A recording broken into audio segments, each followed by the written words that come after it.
Patrick Sébastien a bâti sa carrière sur le rire, la musique et de grands spectacles télévisés, mais sa vie privée a été marquée par la perte, le scandale et le chagrin. Au fil des décennies, il a diverti des millions de personnes, mais derrière les projecteurs se cache une histoire de deuil qui n'a jamais disparu, de relations qui se sont défaites et de controverses qui ont assombri ces dernières années. Aujourd'hui septuagénaire, celui qui fut autrefois considéré comme un showman inarrêtable affronte le poids d'une vie entière, à la fois les applaudissements et les blessures qui l'ont accompagné, les débuts prometteurs et le nom né d'une tragédie. Né Patrick Bouteau en 1953 à Juillac, en Corrèze, son enfance fut marquée par l'incertitude. Élevé par sa mère Andrée dès l'âge de 17 ans, sans connaître l'identité de son père, il s'est souvent senti comme un étranger. Son oncle Jeannot a joué un rôle majeur dans son éducation, et le rugby semblait, au départ, être sa voie. Au début des années 1970, il a joué pour le CA Brive, participant même à une tournée en Afrique du Sud en 1973. Mais le destin l'a conduit ailleurs, lorsque son don naturel pour l'imitation a commencé à éclipser tout le reste. En septembre 1974, avec seulement 600 francs en poche, il est arrivé à Paris, déterminé à percer dans le monde du spectacle. Ses premières prestations scéniques eurent lieu dans de petits cabarets où il perfectionnait ses imitations de Bourvil, Joe Dassin et Charles Trenet. Ce talent lui valut rapidement des apparitions à la télévision, à commencer par Système 2 en 1975, puis il devint un invité régulier des émissions de variété tout au long de la fin des années 1970. À cette époque, il avait déjà choisi le nom de scène Patrick Sébastien, un choix profondément personnel inspiré par son premier fils, Sébastien, né en 1970 de son mariage adolescent avec Martine. Ce nom allait prendre un sens encore plus grand plus tard, après une tragédie qui le hanterait à jamais. Le 15 juillet 1990, Sébastien, âgé de seulement 19 ans, est mort dans un accident de moto en Petite Camargue.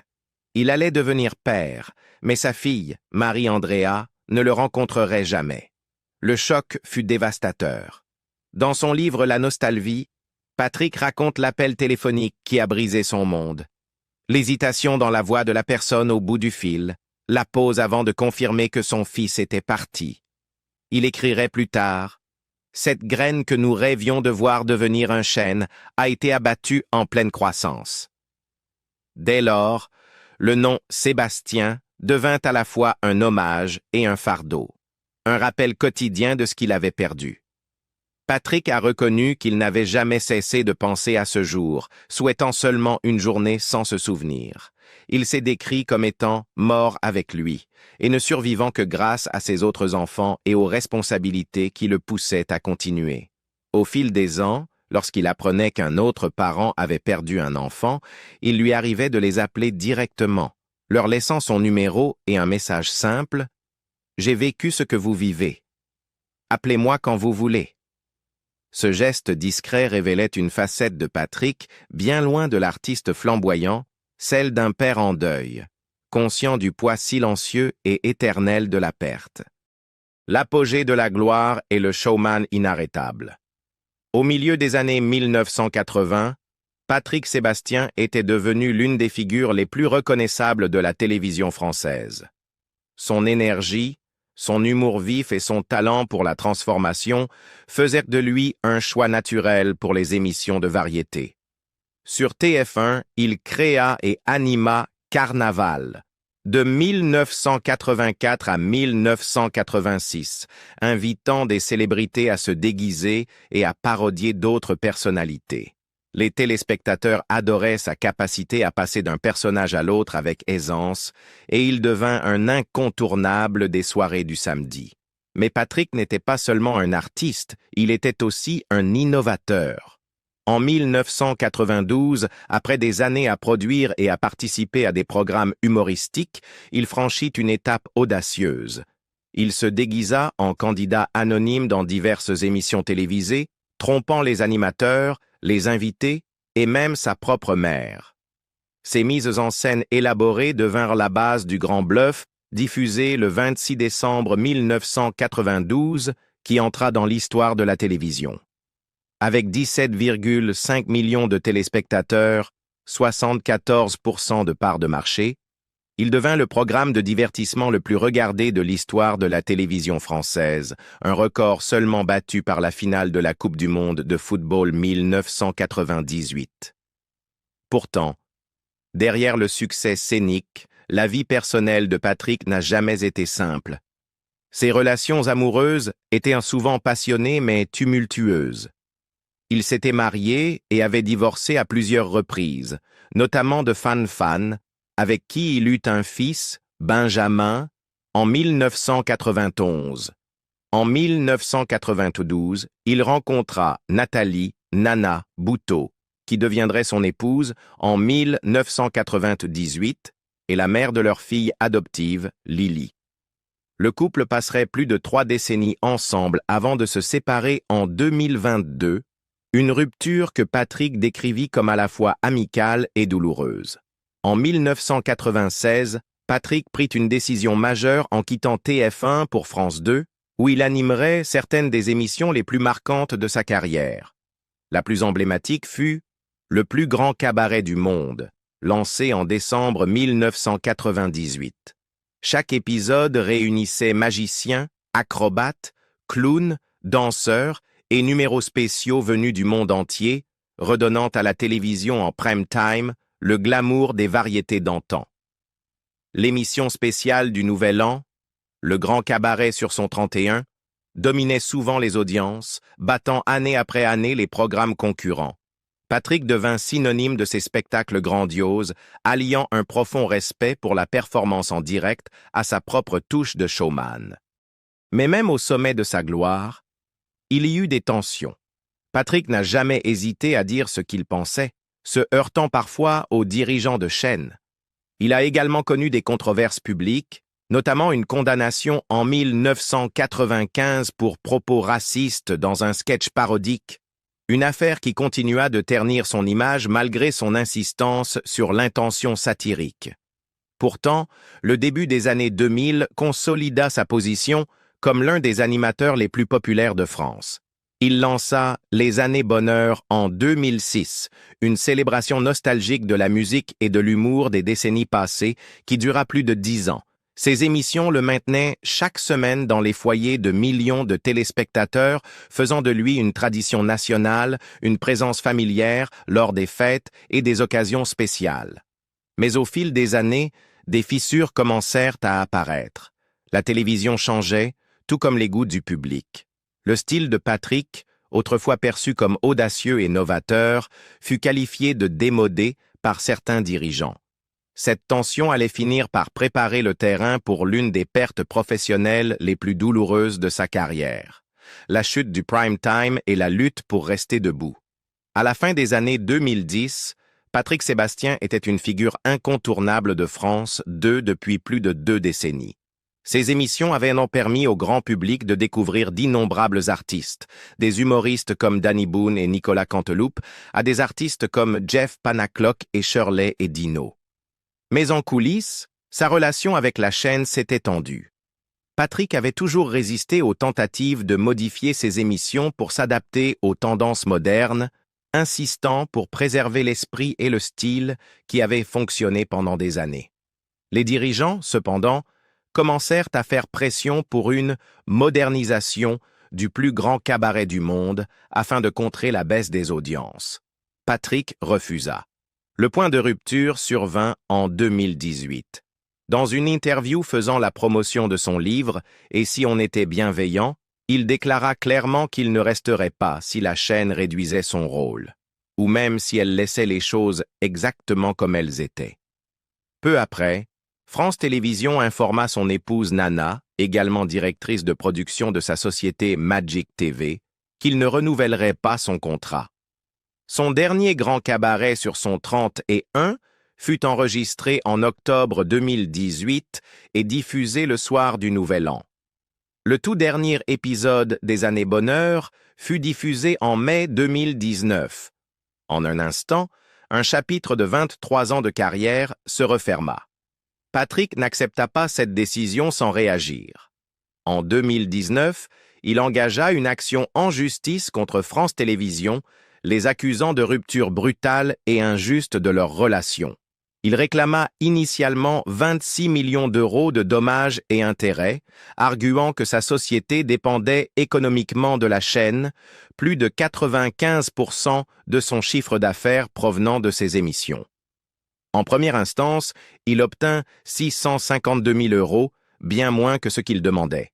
France Télévisions fit appel et, en mai 2024, la Cour d'appel de Paris réduisit presque de moitié ce montant à 331 850 euros. Le tribunal invoqua non seulement la baisse des audiences, le plus grand cabaret du monde étant tombé à 12,5% de part de marché lors de sa dernière saison, mais aussi les déclarations publiques de Patrick exprimant son souhait de partir avant même sa révocation. Perdre France 2 fut bien plus qu'un revers professionnel. Ce fut une rétrogradation publique, la fin de son lien régulier avec des millions de téléspectateurs et un coup porté à son identité. Pour quelqu'un dont la vie d'adulte avait été bâtie autour du divertissement national, le silence après les applaudissements était assourdissant. Il admit à Midi Libre en 2020 qu'il n'avait reçu aucune proposition d'aucune chaîne depuis son départ. Je suis parti avec 3 millions de téléspectateurs et depuis 1 an et demi, personne ne m'a appelé. Ça ne me gêne pas. Je suis libre, en roue libre. Comme si la perte de sa tribune ne suffisait pas, Patrick dut affronter un autre combat personnel. Début 2022, lors d'un contrôle de routine, les médecins découvrirent qu'il avait un cancer du rein. Pour un homme qui avait déjà survécu à un cancer de la peau, en 2011, c'était un nouveau rappel brutal de sa fragilité. Il subit une intervention chirurgicale pour retirer le rein atteint, ce qui lui laissa une cicatrice de 30 cm. Par chance, le cancer ne s'était pas propagé et il rassura ensuite ses fans sur la stabilité de sa santé. Mais la convalescence fut éprouvante et son énergie, autrefois sa marque de fabrique, était plus difficile à retrouver. Pourtant, Patrick refusa de disparaître complètement. C8 commença à diffuser des documentaires et compilations de ses anciennes émissions comme Sébastien à la télé. C'est fou! Et les années Sébastien réintroduisant ces moments cultes au public. Il prépara également une nouvelle tournée, 30 ans de fiesta, qu'il affirma vouloir poursuivre jusqu'à ce qu'il ne puisse plus sauter en l'air sur les sardines. Mais l'âge d'or du prime time du samedi soir était terminé.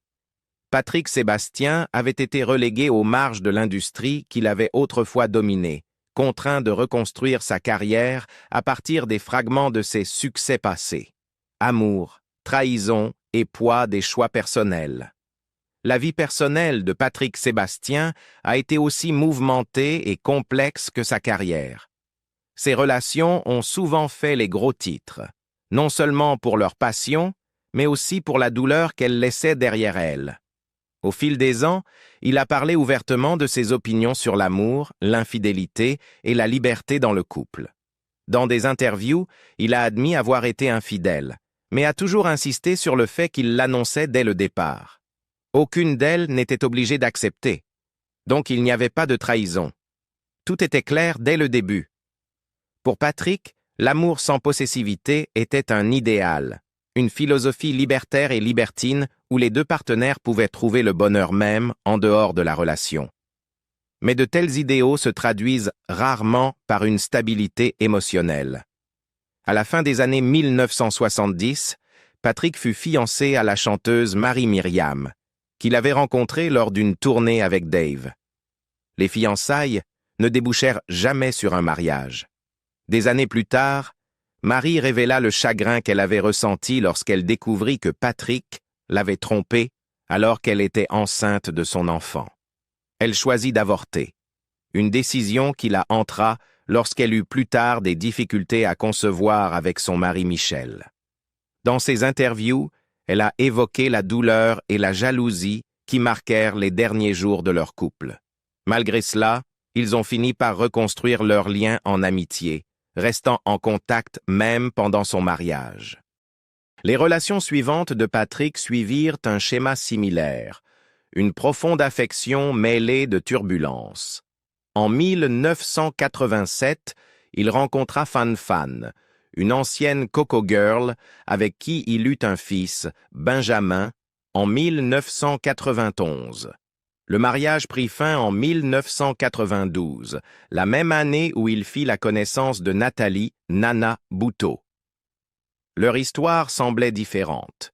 Ils se marièrent en 1998 dans un stade de rugby à Brive-la-Gaillarde et, en 2007, adoptèrent une fille, Lily, originaire de Tahiti.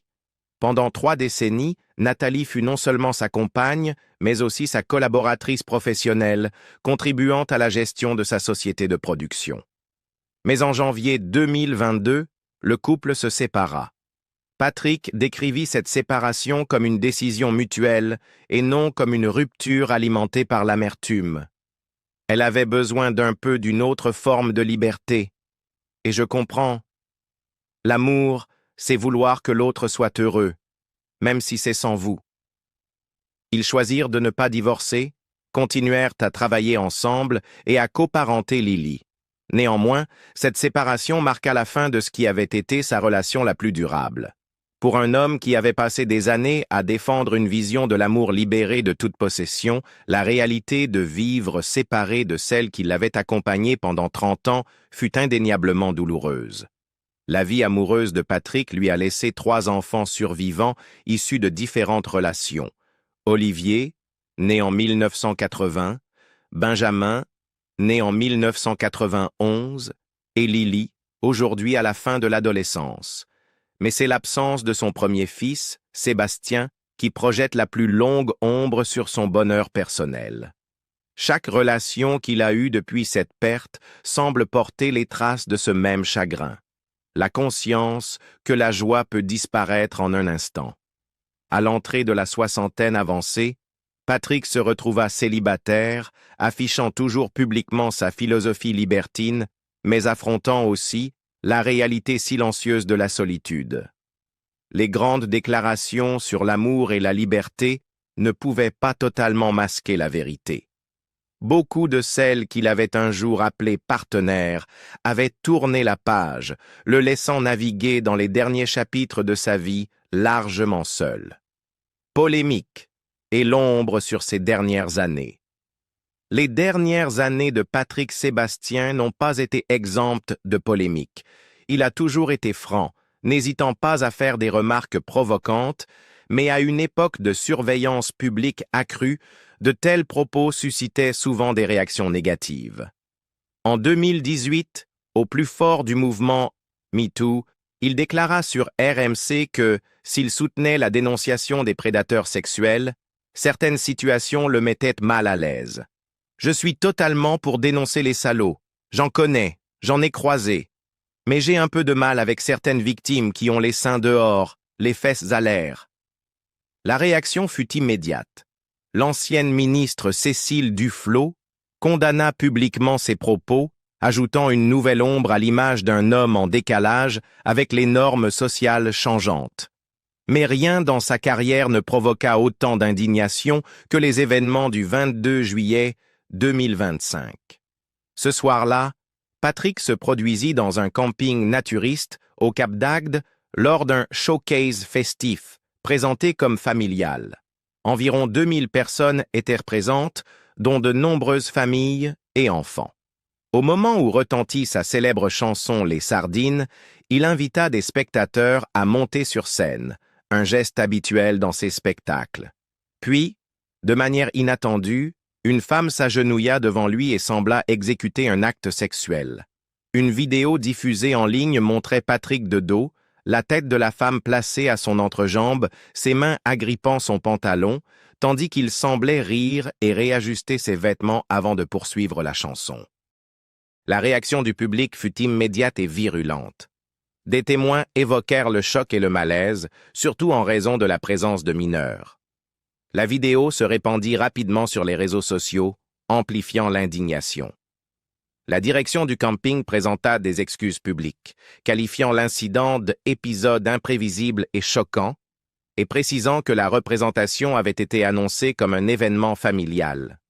Elle rapporta avoir reçu des plaintes le lendemain et pris des mesures pour retirer la vidéo des plateformes afin de protéger la vie privée des mineurs présents. Patrick, par l'intermédiaire de son avocat Robin Binsard, nia qu'un acte sexuel ait eu lieu, affirmant qu'il s'agissait d'une scène mimée et entièrement initiée par la femme sans son consentement. L'avocat reconnut que Patrick avait pu mettre trop de temps à mettre fin à la scène, mais estima que la responsabilité incombait au camping pour avoir admis des mineurs à un événement naturiste où des adultes étaient souvent peu vêtus.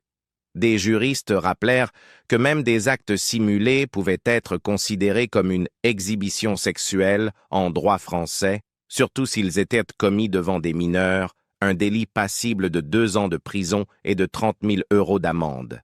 À ce jour, aucune plainte formelle n'a été déposée et le parquet ne s'est pas saisi de l'affaire, mais le mal à la réputation de Patrick était fait. Les répercussions furent immédiates. Une représentation prévue au Festival de théâtre, humour et danse de Roquebrune-Cap-Martin fut discrètement annulée. En août, des doutes planèrent sur un autre concert prévu à la Motte du Caire, le maire local exprimant publiquement son malaise.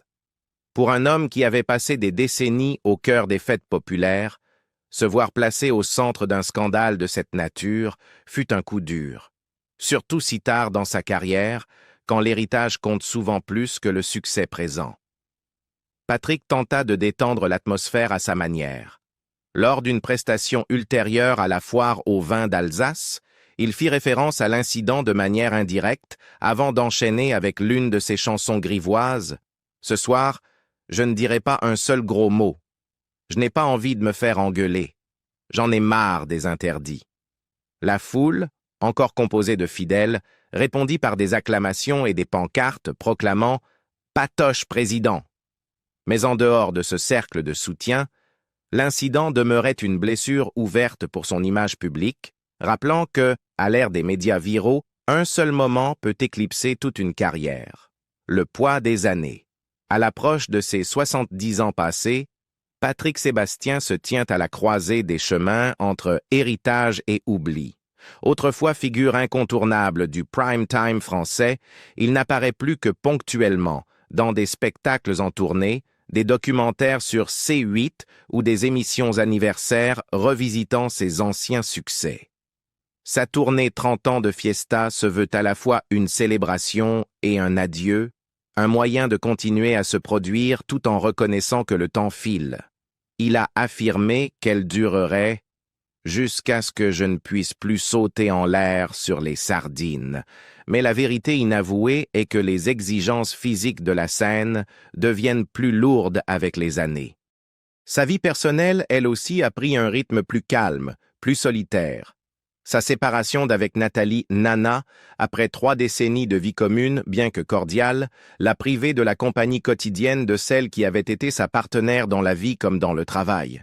Il reste proche de sa fille, Lily, et de ses autres enfants, mais l'absence de son premier fils, Sébastien, est une blessure qui ne guérira jamais. Dans la nostalgie, il se décrivait comme un jumeau de deuil éternel avec Martine, la mère du garçon, liés à jamais par leur perte, même si leur mariage s'est terminé depuis longtemps. Les tragédies et polémiques de ces dernières années ont érodé l'image d'invincibilité qu'il projetait autrefois. Ses combats contre le cancer, de la peau puis du rein, ont laissé des cicatrices, visibles et invisibles, et même s'il se déclare aujourd'hui en bonne santé, il parle plus ouvertement de mortalité. Le scandale du Cap d'Agde en 2025 plane encore, rappelant que, dans l'opinion publique, un moment mal jugé peut résonner plus fort que des décennies de bonne volonté. Pour Patrick, qui a toujours vécu de la connexion avec son public, la possibilité que certains ne retiennent que cela est une pilule amère. Pourtant, malgré les ombres, Patrick Sébastien refuse de se retirer complètement. Il continue d'écrire, de se produire et de dire ce qu'il pense, quitte à provoquer de nouvelles controverses. Pour ses admirateurs, cette obstination fait partie de son charme. Pour ses détracteurs, c'est la preuve qu'il ne sait pas s'adapter. Pour Patrick, c'est simplement ce qu'il a toujours été. Un homme qui a survécu aux catastrophes personnelles, aux bouleversements de carrière et aux retours de bâton médiatiques, et qui continue à affronter le public avec le sourire, même si son cœur porte encore le poids de tout ce qu'il a perdu. À l'approche du demi-siècle de carrière, Patrick reste une figure façonnée par les extrêmes. La joie d'avoir fait rire des millions de personnes, l'agonie d'avoir enterré un enfant, la fierté d'une longue réussite et l'humiliation d'un scandale public. Sa vie est aujourd'hui plus calme, moins assurée, peut-être plus fragile que jamais. Les applaudissements ne sont plus constants, mais le besoin de jouer, de se connecter, de continuer, brûle toujours en lui, même si le temps rend la scène plus froide. Le parcours de Patrick Sébastien rappelle que la célébrité ne protège de rien, ni de la perte, ni des erreurs qui nous poursuivent. Entre shows télévisés à guichets fermés, tragédies personnelles et polémiques, son histoire est à la fois une célébration et une mise en garde. Quelle partie de la vie de Patrick Sébastien vous a le plus surpris? Dites-le nous en commentaire. Et si vous avez trouvé cette histoire digne d'être racontée, n'oubliez pas de liker, de vous abonner et d'activer la cloche pour en savoir plus.